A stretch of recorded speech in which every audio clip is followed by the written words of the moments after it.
மனதை எப்படி வைத்திருப்பது? எப்படி வச்சிட்டு இருக்கிறது இந்த மனசை? மனம் தானே துள்ளுகிறது, மனம் தானே ஆர்ப்பரிக்கிறது. இந்த போன்னு ஒன்று வந்திருக்குதுங்க.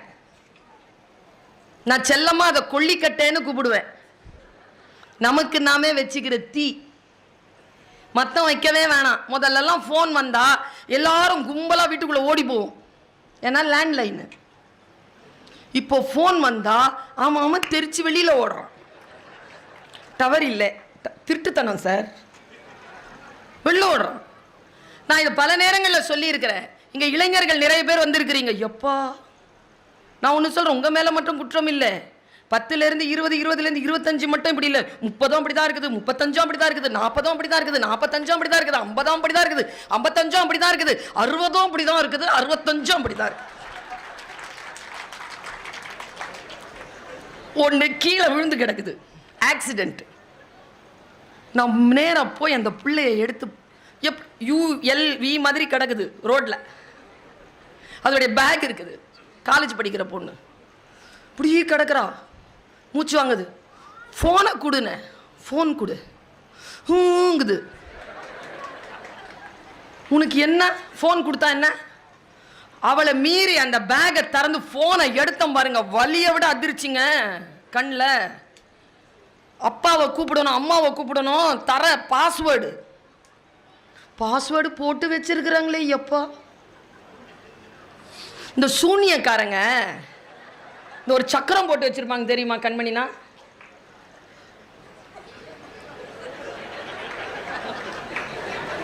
அது படுத்துக்கிட்டே போடுது. போட்டுட்டு அவங்க அப்பா அது ஆன் பண்ணி கொடுத்துட்டு அது பேச்சு ஆரம்பித்த உடனே அந்த ஃபோனை லாக் பண்ணிருச்சிங்க. அது மறுபடியும் நான் ஆன் பண்ணக்கூடாதுன்னு. இவ்வளோ கள்ளத்தனங்க. சில பேர் ஃபோனை காணாமல் போச்சுன்னா பர்ஸு காணாமல் போடுறதை விட அதிகமாக தேடுறாங்க. குழந்தை காணோம் என்று காவல் நிலையத்தில் புகார் கொடுக்க வந்த பெண்ணின் இடது கையில் பத்திரமாக இருந்தது கைபேசி. அதை விட முக்கியமா இருக்குது அது. இன்னைக்கு பல குடும்பங்கள் இல்லாம போனதுக்கு காரணமே அதுதான். நான் இப்படி சொல்றேன் பாருங்க, இனிமேல் நீங்க ஜாதகம்லாம் கொடுக்காதீங்க. கல்யாணம் பொண்ணுக்கும் கல்யாணம் பையனுக்கும் நடுவில் ஜாதகம்லாம் பரிமாறிக்காதீங்க. இவன் போனை அவகிட்ட ஒரு 3 நாள் கொடுங்க, அவன் போனை இந்த பொண்ணுகிட்ட ஒரு 3 நாள் கொடுங்க, விளங்கிரும், கல்யாணம் நடந்துரும். நம் வாழ்க்கையில் நமக்கு அவசியமில்லாத பல விஷயங்களை இதோ அந்த செல்போன் மூலமாக நமக்கு வந்து சேர்ந்து கொண்டிருக்கக்கூடிய அந்த சாத்தான்களை எதிர்க்க வேண்டும் என்றால் நல்ல நூல்களின் பக்கம் நம்முடைய கவனம் திரும்ப வேண்டும். ஒரு அம்மா என்கிட்ட வந்து ஒரு 2 வருஷத்துக்கு முன்னால, இந்த கொரோனாவுக்கு முன்னால வந்து காலேஜ்ல நின்று நான் கிளாஸ் எடுக்கிற வரைக்கும் நின்னுச்சு சார். வெளியில வந்த உடனே என்னை இப்படி பார்த்துச்சு, மேலும் கீழும் அப்படின்ட்டு போயிடுச்சு. நான் திரும்பி ஓடுனேங்க பயத்தில். என்ன அளவு எடுத்துட்டு போகுது இது, இப்படி நீள அகலத்தை பார்த்துட்டு போயிடுச்சு. நான் திரும்பி ஓடுனேன். அந்த அம்மா சொன்னாங்க, நான் ஒரு தையல் வேலை செய்யக்கூடியவள், நீங்க டிவியில் பார்க்கும்போது எனக்கு உங்களுடைய அளவு தெரியலை, நேரில் வந்து பார்த்து அளவு எடுத்துகிட்டு போகிறதுக்காக வந்தேன், நான் கண்ணிலேயே அளவு எடுத்துட்டேன், நான் ட்ரெஸ்ஸோடு வந்து உங்களை பார்க்குறேன்னு போச்சு. நான் விடலை. நீங்கள் எதுக்கு எனக்கு ட்ரெஸ் வாங்கி தைச்சி கொடுக்கணும் ஏன் அப்படின்னு கேட்டேன். இல்லை பாப்பா, நீ ஏதோ ஒன்று சொன்ன, 70 வயசு இருக்கும் அதுக்கு, அதனால் என்ன அது அப்படி சொல்லலாம். சில பேர் கோவம் வந்துடுதுங்க, அவங்களுக்கு எங்கே எரியுதுன்னே தெரில, கோவம் வந்துடுது. பாப்பா நீ எதுக்கு பாப்பா, உனக்கு என்ன வந்துட்டு அவங்ககிட்ட கேட்டேன், என்ன எதுக்காக வந்தீங்க அளவெடுக்கிறதுக்கு? 2 வருஷத்துக்கு முன்னால நீ பேசினது கேட்டேன். சரி, 3 பொம்பளை பிள்ளைங்க, சரி, புருஷன் இல்லை, சரி, வீடை 3 பேருக்கும் எழுதி கொடுத்துட்டு ஏதாவது பிள்ளை பார்த்துக்கோன்னு பார்த்தா 3 எப்போ சாம வீடு விற்கலான்ட்டே இருந்துச்சுங்க. அப்போதான் உன் பேச்சை கேட்டேன். இப்போ வீடு என் கையில் இருக்குது, ஃபர்ஸ்ட் ஃப்ளோரில் வந்து டெய்லரிங் கோர்ஸ் போட்டிருக்கிறேன், நானும் வந்து ஒரு பிஸ்னஸ் நடத்திட்டு இருக்கிறேன், நல்லா இருக்கிறேன், இதை சொல்லிட்டு போகிறதுக்காக தான் வந்தேன். உனக்கு ஏதாவது நன்றி சொல்லணும்ல, அதனால் நான் உனக்கு வருவேன். சரி, அப்படி என்ன பேசினேன்னு உங்களுக்கு பிடிச்சிருச்சின்னு கேட்டேன். அது தெரியணும்ல, அப்படி தெரிஞ்சால் தானே நமக்கு ஒரு உத்வேகம் இருக்கும். அது வாட்ஸ்அப் ஸ்டேட்டஸ்லாம் நிறைய வச்சுருக்கிறீங்க நீங்கள். நான் அப்படி சொல்கிறத அதை கேட்டு ஒரு அம்மாவுடைய வாழ்க்கை மாறி இருக்குது. என்ன தெரியுமா, எல்லாரும் ஒரு நாள் சாவோம். சாவை தவிர்க்க முடியாது. எப்போ சாவோன்னு தெரியாது. அதான் த்ரில்லு. அதை வச்சு தான் எல்ஐசியை தொடங்குச்சு. அது வேற. நான் சொல்கிறேன், எல்லாருக்கும் சாவு வரும். ஆனால் நாம் செத்து போகணும்னு அலைஞ்சிட்டு இருக்கான் பாரு, அவன் முன்னால் மட்டும் செத்துறாதன்னு. இதுதான் அந்த அம்மாவை பாதிச்சிருச்சு. அது நேராக போய் சீனியர் சிட்டிசனாக அது இருக்கிறதுனால கோர்ட்டில் போட்டு ஏற்கனவே எழுதின உயிரை ரத்து பண்ணி கரெக்டாக அந்த சொத்தை திரும்பி வாங்கிக்கிருச்சு. சொல் மாற்றும். ஆனால் அதை இந்த பக்கம் வாங்கி இந்த பக்கம் போகாம கரெக்டா உள் வாங்கி வச்சுக்கிட்டீங்கன்னா மாறும். ஒரு கிளி இருந்துச்சு. அந்த கிளிக்கு ஒருத்தங்க ஒரு மதம் சார்ந்த ஒரு வீட்டில் அது வளர்ந்துச்சு. எப்போ பார்த்தாலும் ஒரு மந்திரத்தை அதுக்கு சொல்லி கொடுத்துட்டாங்க. அந்த மந்திரத்தை சொல்லி கொடுத்துட்டு அது யார் வந்தாலும் போனாலும் அந்த மந்திரத்தை சொல்லும். சூப்பர் மந்திரம் அது சொல்லும். எல்லாரும் ஐயோ எவ்வளவு தெய்வீகமான வீடு, உள்ளே நுழைகின்ற பொழுதே கிளி கூட மந்திரம் சொல்கிறது. இப்படியே போச்சா 2 வருஷம். திடீர்னு இந்த அம்மா வீட்டில் இல்லாத நேரத்தில், வீட்டில் யாரும் இல்லாத நேரத்தில் ஒரு பூனை வந்துருச்சு. அந்த பூனை வந்து அந்த கிளியினுடைய கூண்டை திறந்து கிளியை பிடிச்சிருச்சு. பிடிச்ச உடனே அந்த பூனை கரெக்டாக கொண்டு போய் வாயை திறந்து அதனுடைய தலையை அமுக்குது. வாய்க்குள்ள தலை போயிடுச்சு. அந்த கிளி என்ன சொல்லணும்னு நினைக்கிறீங்க? மந்திரமா சொல்லும். டாயின் டாயின்னு கத்துக்கிட்டே செத்து போச்சு. கல்வி என்பது அது அல்ல. மற்றவர்கள் சொல்கிறார்களே அதை திருப்ப சொல்வது அல்ல. எதை வாசிக்கிறீர்களோ அதை தேர்விலே எழுதுகிறீர்களே அது அல்ல கல்வி. அந்த கல்வியினுடைய ஆற்றலை முழுமையாக பெற்றுக்கொள்வதற்கான பயிற்சி தான் இப்பொழுது நீங்கள் எழுத போகின்ற தேர்வு. இதுதான் முழுமையான கல்வி அல்ல. இருக்குடி உங்களுக்கு. அடுத்தது 10வது பாஸ் பண்ணா உருப்பற்றலாம்னு சொல்லி தான் படிக்க வைப்பாங்க குழந்தைகளை. 10வது பாஸ் பண்ண உடனே சொல்வாங்க +2ன்னு ஒன்று இருக்குது, அதை மட்டும் கிளியர் பண்ணிட்டேன்னா வாழ்க்கையில் கொடி கட்டி பறக்கலாம் அப்படின்னு நம்பி பாஸ் பண்ணுறாங்க நிறைய பேர். அப்புறம்தான் இருக்குது நீ என்னவாக போறேன்னு கேட்பாங்க. அப்புறமா ஏதாவது ஒன்று படிச்சு கிடிச்சு ஏதாவது ஒன்று ஆனதுக்கு படித்ததுக்கு அப்புறமா அந்த குழந்தைய கூப்பிட்டு கேளுங்களேன் என்னவாக போறேன்னு. 5ஆம் கிளாஸ்ல சொல்லிச்சிங்க டாக்டர் ஆக போறேன்னு. 10ஆம் கிளாஸ்ல சொல்லுது நான் டாக்டர் ஆக மாட்டேன்னு நினைக்கிறேன். +2ல ஏதாவது ஒரு ப்ரொஃபஷனல் கோர்ஸுங்குது. அதுக்கப்புறமா ஒரு 6 மாசம் கழிச்சு ஆர்ட்ஸ் அண்ட் சயின்ஸுங்குது.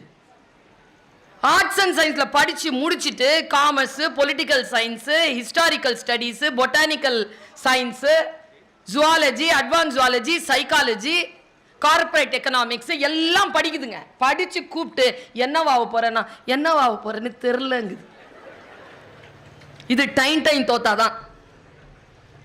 வாழ்க்கையில் என்னவாக வேண்டும் என்று முடிவு செய்துவிட்டு வந்துவிட்டால் அதிலிருந்து திரும்பி பார்க்காமல் அதில் ஆழங்கால் படுங்கள். ஆழமாக போங்க. அந்த விஷயம் என்ன என்று பாருங்கள். அதற்கு பெயர்தான் நதி போல ஓடிக்கொண்டிருப்பது. யார் எது சொன்னாலும் நின்று கொண்டிருக்காமல் ஓடிக்கொண்டே இருப்பது. எத்தனை பேர் செய்கிறோம் இதை? நீ வீட்டுக்கு தலைவியா இருக்கிற, காலேஜுக்கு போற, இந்த மாதிரி ஊரா போய் பேசுற, எல்லாருக்கும் இருக்கிற 24 மணி நேரம் தானே உனக்கும். எப்படி அட்ஜஸ்ட் பண்றேன்னு கேட்டார். நான் அரசாங்கத்தில் உதவி பெறுகின்ற ஒரு கல்லூரியில் யூஜிசி சேலரி வாங்குற ஒரு ஃபுல் டைம் ப்ரொஃபஸர். காலையில 8 மணிலேருந்து 2 மணி வரைக்கும் நான் கல்லூரிக்கு போயாகணும். அதுக்கப்புறமா என் வீட்டை கவனித்தாக வேண்டும். அதுக்கப்புறமா தான் நீங்க யூடியூப்ல பாக்குறீங்களா, ஸ்க்ரோல் பண்ணீங்கன்னா Switzerland, Africa, America, Canada, Hong Kong, Bangkok இதுக்கெல்லாம் போய் பேசணும். எப்படி என்றால் சாதனையாளர்களுக்கு மட்டுமல்ல, நம் அனைவருக்குமே 60 நிமிடங்கள் தான் 1 மணி நேரம். அவர்களுக்கு கூடுதலாக இயற்கை கொடுப்பதில்லை. உங்களுக்கு இருக்கக்கூடிய அதே நேரம்தான் எனக்கும் இருக்கிறது. என்ன வித்தியாசம் என்றால் நான் மிக மிக கவனமாக அதை திட்டமிடுகிறேன், மிக கவனமாக அதை திட்டமிடுகிறேன். பல விஷயங்களுக்கு நான் நோ சொல்கிறேன், பல விஷயங்களுக்கு நான் நோ சொல்கிறேன். அதனால் தான் நதி போல ஓடிக்கொண்டிருக்கிறேன். சில செய்திகள் தான். இந்த உலகம் காலையும் பகலும் என்று சுழல்கிறது. 24 மணி நேரத்தில் ஒரு பகல் ஒரு இரவு வந்து விடுகிறது. இந்த சூரியனை பூமி சுற்றி வருகின்ற பொழுது ஓராண்டாகிறது. நம் வயதிலும் ஒரு ஆண்டு கூடுகிறது. எப்பொழுதும் காலத்தை எவன் ஒருவன் கணக்கில் வைத்துக் கொள்வானோ அவன் வாழ்க்கையில் ஜெயிக்கிறான். இந்த உலகத்தில் மிக மிக முக்கியமானது காலத்தை கவனித்துக் கொள்ளுவதுதான்.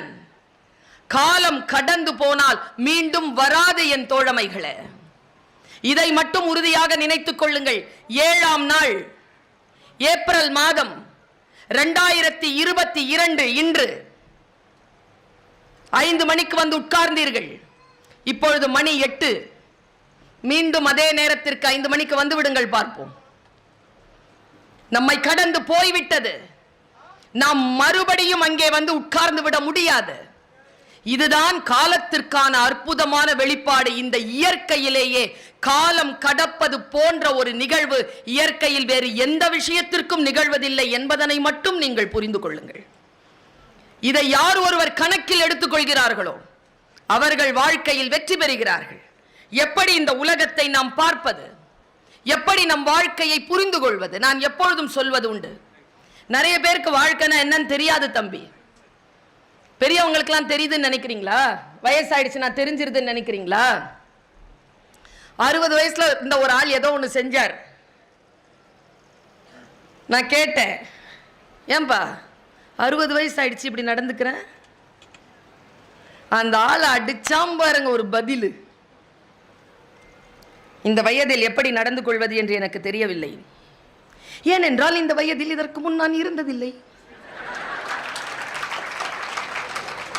புதுசு தானே, எல்லா வயசும் புதுசு தானே.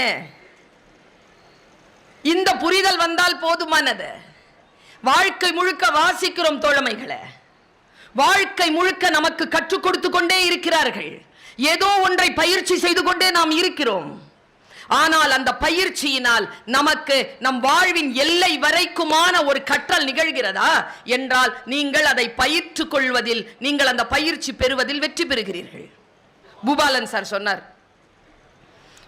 மேடம் எங்க கூட்டம் சீரியஸா பேசினா கேட்கும் நினைக்கிறீங்க, சிரிச்சு சிரிச்சு பேசினாதான் மேடம் கேட்கும், அதனால கொஞ்சம் ஜோக்கை சேர்த்துக்கோங்கன்னு பூபாலன் சார் சொன்னார். இனிமேல் எந்த பேச்சாளர்கிட்டையும் அப்படி சொல்லாதீங்க. சிரிச்சு சிரிச்சு பேசவில்லை, சிந்திக்க வைத்துக் கொண்டு பேசிக் கொண்டிருக்கிறேன். ஆனால் எல்லோரும் அதை மிக ஆழமாக அவதானித்துக் கொண்டிருக்கிறார்கள். அதனால் நான் சொல்லுகிறேன், நீங்கள் மற்றவர்களுக்கு சொல்லுங்கள். சிரித்து சிரித்து ஆர்ப்பாட்டமாக அலங்காரமாக பேசுகின்றவர்கள் மட்டும் பேச்சாளர்கள் இல்லை. வெறும் சிந்தனையை சொல்லுகின்ற, அதுவும் ஆர்ப்பரித்து என்னை போல் உடல் மொழியோடு பேசுகின்றவர்கள் மட்டும் பேச்சாளர்கள் இல்லை. நாம் என்ன நினைக்கிறோம்? ஆர்ப்பாட்டமாகவும் ஆர்ப்பரித்தும் பேசக்கூடியவர்களுடைய பேச்சை கேட்டு கேட்டு பயிற்சி பெற்ற காரணத்தினால் அமைதியாக ஆர்ப்பாட்டமே இல்லாமல் சைலண்டா சில விஷயங்களை சொல்லிட்டு போவாங்க பெரியவர்கள். அவர்கள் பேச்சு நம் காதுகளில் விழுவதே இல்லை. இன்றிலிருந்து அந்த பயிற்சியை மாற்றிக்கொள்ளுங்கள். ஆர்ப்பாட்டமாக அமைதியாக பேசினாலும் என்ன பேசுகிறார்கள் என்பதனை யார் ஒருவர் கூர்ந்து கவனித்துக் கொண்டிருக்கிறோமோ அவர்கள் கடைசி வரைக்கும் உயிர்ப்பாக இருக்கிறோம். ஏனென்றால் நம்மை கடந்து போகின்ற அந்த ஒற்றை சொல் நம் கவனத்தில் படாமல் இருக்கின்ற பொழுது நம் வாழ்க்கையில் நிகழ்கின்ற மாற்றத்திற்கான காலம் தள்ளி போகிறது. அது தள்ளி போகாமல் இருக்க வேண்டும் என்றால் நம் வாழ்க்கையை நாம் கவனப்படுத்திக் கொள்ள வேண்டும் என்பதற்காக சொல்கிறேன். நீங்கள் கையில வச்சிருக்கக்கூடிய 13 Pro இல்ல உங்களுடைய மரியாதையை உலகத்திற்கு காட்டுவது. ஒரு ஷெகாவுனுடைய புத்தகம், ஒரு சிக்மெண்ட் ஃப்ராய்டனுடைய ஒரு புத்தகம், கையிலே டால்ஸ்டாயினுடைய புத்தகம், பாரதியின் புத்தகம், பாரதிதாசனின் புத்தகத்தை கையில வச்சுக்கிட்டு போங்க. அதில் கிடைக்கக்கூடியதுதான் உண்மையான மரியாதையை தவிர உங்களுடைய போன் மூலமாக மரியாதை உங்களுக்கு வராது. நீங்கள் வாழ்க்கையில் நிச்சயமாக ஜெயிக்க வேண்டும் என்றால் சில பழக்கங்களுக்கு நீங்கள் நோ சொல்லுங்கள். விசுவாசமாக இருங்கள், கொஞ்சம் வைராக்கியமாக இருங்கள். இன்னைக்கு இல்ல வைராக்கியம் இல்லை. ஏதோ ஒரு சில விஷயங்களுக்காக நம்முடைய வாழ்க்கையை நாம் தவற விடுகின்ற காரணத்தினால் நம்முடைய இதயத்தில் இருந்தும் புத்தியில் இருந்தும் வைராக்கியம் போயிருக்கிறது. வைராக்கியத்துடன் இருக்கிறோமா? இந்த வாழ்க்கை ஒரு முறைதான். நீங்கள் இன்றைக்கு டைரிகளில் எழுதி வைத்துக் கொள்ளுங்கள். வாழ்க்கை ஒருபோதும் உங்களுக்கு உத்தரவாதத்தை தராது, வாய்ப்புகளை மட்டும்தான் தரும். கிடைக்கின்ற வாய்ப்பை அடுத்த கட்டத்திற்கு, இப்ப நான் இப்ப பேசுறேன், இது உத்தரவாதமா? என்னுடைய பேச்சிற்கான வாழ்க்கை மிக பிரகாசமாக இருக்கும் என்பதற்கான உத்தரவாதமா இந்த மேடை? கிடையாது. என் வாழ்க்கையை பிரகாசமாக்கிக் கொள்வதற்கான வாய்ப்பு தான் இந்த மேடையே தவிர ஒருபோதும் இந்த மேடை உத்தரவாதமாக இருக்க முடியாது. யாரும் உத்தரவாதத்தை தருவதே கிடையாது. அதை தேடிக்கொண்டு செல்லாதீர்கள். நான் காலேஜ்ல ப்ரொஃபஸரா இருக்கிறேன். நான் தான் அட்மிஷன் பிஆர்ஓ. எங்க காலேஜ்க்கு பக்கத்தில் ஒரு ஸ்கூல், ஃபர்ஸ்ட் ஸ்டாண்டர்டுக்கு அட்மிஷன் போட வர்றாரு ஒரு அப்பா. நான் சொன்னேன், ஸ்கூல் அங்கே இருக்குதுங்கன்னு. இல்லை சரி நான் போகிறேன், இருந்தாலும் ஒன்று விசாரிக்கலான்னு. நல்ல ஸ்கூலா? எங்கள் ஸ்கூலு என்கிட்டயே கேட்குறேன். நல்ல ஸ்கூலுங்க. எத்தனாவது சேர்க்கப்படுறோம்? First standard. நீட் தேர்வுக்கு ட்ரைனிங் இருக்குதா? எதுக்கு? ஃபஸ்ட் ஸ்டாண்டர்டுக்கு நீட் தேர்வுக்கு ட்ரைனிங் கொடுப்பாங்களா அந்த ஸ்கூலில்? நான் அப்படியே சொன்னேங்க, சீரியஸாகவே சொன்னேன். ஃபஸ்ட் ஸ்டாண்டர்ட் படிக்கும்போதே நீட் தேர்வுக்கு ட்ரைனிங் கொடுத்தா அவங்க பாப்பா லூஸ் ஆகிடும், பரவாயில்லையா? எங்கே போய் கொண்டு இருக்கிறோம்? எல்லோரும் மரம் ஏற முடியுமா? மீன் மரம் ஏற முடியுமா? கரடி, பாம்பு, சிலர் பருந்து, எல்லாத்தையும் மரம் ஏற சொல்றீங்க. எல்லாரும் டாக்டர் ஆயிரணும், எல்லாரும் இன்ஜினியர் ஆயிரணும், எல்லாரும் வக்கீல் ஆயிரணும். அப்புறம் லியோனி ஆகிறது எப்படி? ஒன்றும் இல்லைங்க. நான் பக்கத்தில் உட்காந்தேன், அங்கே உட்காந்தேன்.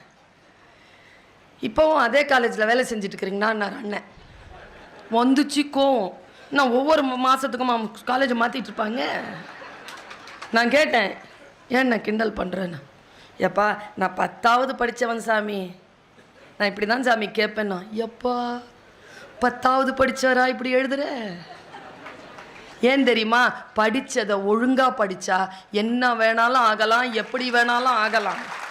என்ன படிக்கிறோங்கிறது இருக்குது, எப்படி படிக்கிறோங்கிறது இருக்குது. 10வது படித்த ஆளினுடைய படைப்பு பல்கலைக்கழகங்களில் பாடமாக இருக்கிறது என்றால் எப்படி உலகத்தை பார்க்கிறார் என்பதற்கு புத்தக கண்காட்சி உங்களுக்கு கொண்டு வந்து நிறுத்தி இருக்கக்கூடிய சாட்சி கண்மணி.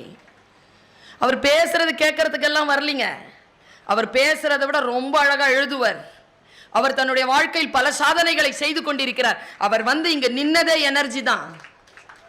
நம்ம எல்லாருக்குமே அவரை கொண்டு வந்து காட்டினார்கள். இந்த பப்பாசி குடும்பத்தினரும் இந்த புத்தக கண்காட்சியை அமைத்தவர்களும் இப்படித்தான் இருக்க வேண்டும் என்பதனை காட்டுகிறார்கள்.